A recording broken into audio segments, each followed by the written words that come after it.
नमस्कार दोस्तों, फन और फैक्ट्स चैनल में आपका हार्दिक स्वागत है।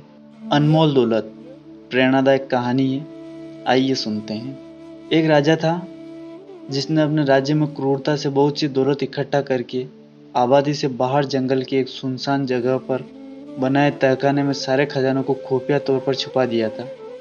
खजाने की सिर्फ 2 चाबियां थी, एक चाबी राजा के पास और एक उसके खास मंत्री के पास थी। इन दोनों के अलावा किसी और को उस खुफिया खजाने का राज मालूम न था। एक रोज किसी को बताए बगैर राजा अकेले अपने खजाने को देखने निकलता है। तहखाने का दरवाज़ा खोलकर अंदर दाखिल हो गया और अपने खजाने को देख देख कर खुश हो रहा था और खजाने की चमक से सुकून पा रहा था। उसी वक्त मंत्री भी उस इलाके से गुजरा और उसने देखा कि खजाने का दरवाज़ा खुला है।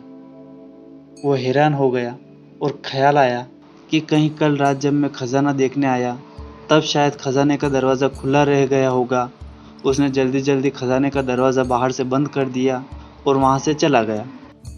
उधर खजाने को निहारने के बाद राजा जब संतुष्ट हुआ और दरवाजे के पास आया तो ये क्या, दरवाज़ा तो बाहर से बंद था।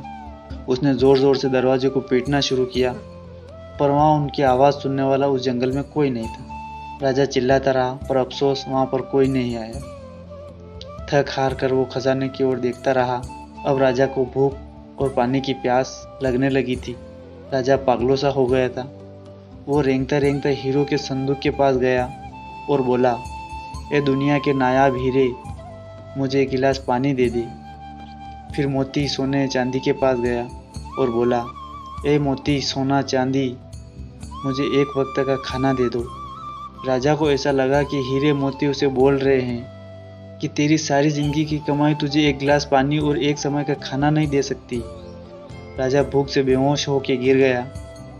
जब राजा को होश आया तो उसने सारे मोती बिखेरे और दीवार के पास बिस्तर लगा के सो गया मोतियों का। वो दुनिया को एक पैगाम देना चाहता था, लेकिन उसके पास कागज और कलम नहीं था। राजा ने पत्थर से अपनी उंगली फोड़ी और बहते हुए खून से दीवार पर कुछ लिख दिया। उधर मंत्री और पूरी सेना लापता राजा को ढूंढते रहे, पर बहुत दिनों तक राजा ना मिला। तो मंत्री राजा के खजाने को देखने आया। उसने देखा कि राजा हीरे जवाहरातों के बिस्तर पर मरा पड़ा है और उसकी लाश को कीड़े मकोड़े खा रहे हैं। राजा ने दीवार पर खून से कुछ लिखा हुआ था कि ये सारी दौलत एक घूंट पानी और एक निवाला नहीं दे सकी। दोस्तों, यही सच है। आखिरी समय में आपके कर्मों की दौलत जाएगी। चाहे आप कितनी बेईमानी से हीरे, पैसा, सोना, चांदी इकट्ठा कर लो, सब यहीं रह जाएगा। इसीलिए तो जो जीवन आपको प्रभु ने उपहार स्वरूप दिया है, उसमें अच्छे कर्म लोगों की भलाई के काम में लीजिए, बिना किसी स्वार्थ के, और अर्जित कीजिए अच्छे कर्मों की अनमोल दौलत को, जो आपके सदैव काम आएगी। नमस्कार दोस्तों, यह प्रेरणादायक कहानी आपको कैसी लगी प्लीज़ कमेंट बॉक्स में बताएं, और ऐसी ही कहानियाँ सुनने के लिए प्लीज़ चैनल को शेयर एंड सब्सक्राइब कर दें। मिलते हैं अगले वीडियो में।